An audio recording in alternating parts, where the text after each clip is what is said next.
Alam niyang nasasaktan ka, pero hinahayaan ka lang niya. Masakit, no? Yung tipong nagmahal ka at ang gusto mo'y mahalin ka rin niya, pero hinahayaan ka lang sa tuwing nasasaktan ka. Mahirap yung hinahayaan niyang lumipas ang araw na may tampuhan kayong dalawa.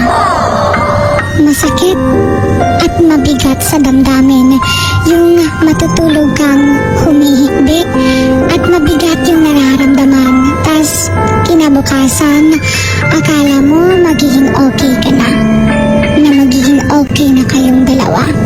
Pero ganun pa rin pala. Mahirap pag pinapairal ang pride sa isang relationship.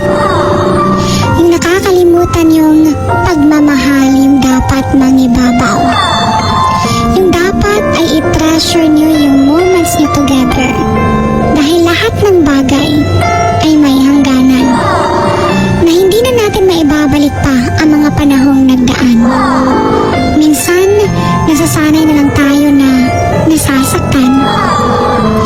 Na nafe-feel natin na hindi pala tayo importante sa kanya. Na nakakapagod din pala.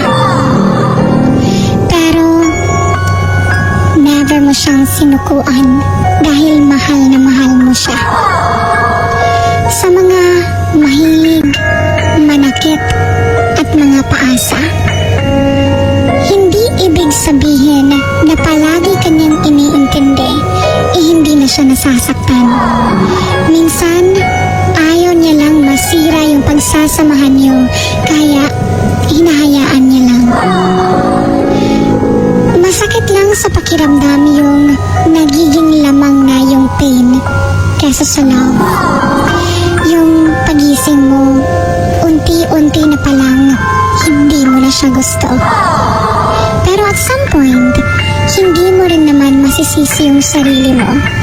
At hindi mo rin naman siya dapat sisihin. Tandaan na wag mo siyang binabalewala. Dahil baka dumating yung panahon na kailangan mo na siya, ay doon na siya mawala. Sabi nga nila, sometimes, you will never know the value of a moment until it becomes a memory. So treasure each moment with your partner and take time to ensure that the memories you both built is a memory that you will be proud of and look back with a big smile. This is Sugar Dolly, your Hugot Babe, and you're on Wild FM 103.9.